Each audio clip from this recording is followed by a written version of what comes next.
یا کس کا انتظار کر رہے ہو؟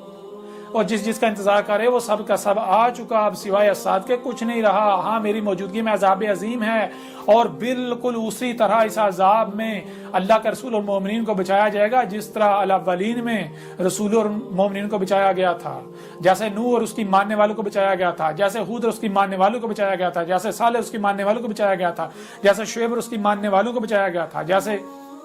لوط اور اس کی ماننے والوں کو بچایا گیا تھا، جیسے موسیٰ اور اس کی اطاعت و اتباع کرنے والوں کو بچایا گیا تھا، اور جیسے اس وقت کفر و کذب کرنے والوں کو ہلاک کیا گیا تھا، بالکل عین اسی طرح آج بھی کفر و کذب کرنے والوں کو ہلاک کیا جانے والا ہے۔ یہ سارے کا سارا اس قرآن میں موجود ہے۔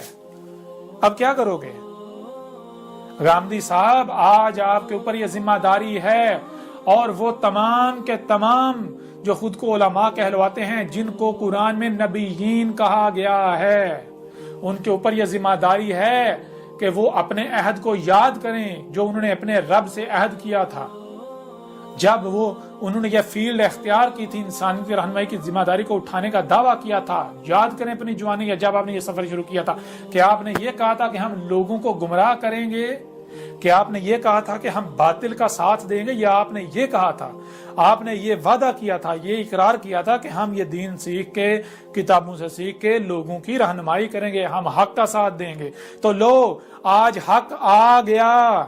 آج حق آ گیا۔ اگر آج بھی تم لوگ حق کا ساتھ نہیں دیتے اور تم اپنے اس وعدے سے پھر جاتے ہو تو جان لو اللہ الغنی ہے، اللہ کا کچھ نقصان نہیں کر پاؤ گے، الٹا تم لوگ خسارے میں رہو گے۔ غامدی صاحب اب بتائیں حق کیا ہے لوگوں کے اوپر؟ اگر آپ دنیا اور آخرت میں فلاح چاہتے ہیں تو جان لیں، حق کی گواہی دے دیں، اور ایسے باقی جتنے بھی ہیں اگر وہ دنیا اور آخرت میں فلاح چاہتے ہیں تو وہ حق کی گواہی دے دیں، لوگوں کو بتائیں اے لوگو یہ حق ہے، یہ اللہ کا وہی رسول احمد عیسیٰ ہے، البینات کے ساتھ آیا ہے، جس کا تم لوگ انتظار کر رہے تھے۔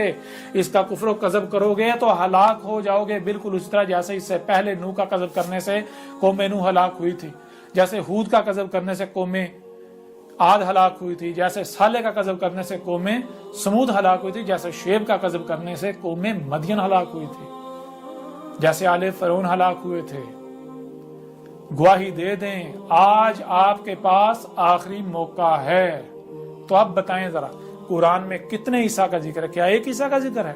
قرآن میں 2 عیسیٰ کا ذکر ہے۔ اب بتاؤ دنیا کی کوئی طاقت مجھے غلط ثابت کر دے، میں پھانسی پر چڑھنے کو تیار ہوں۔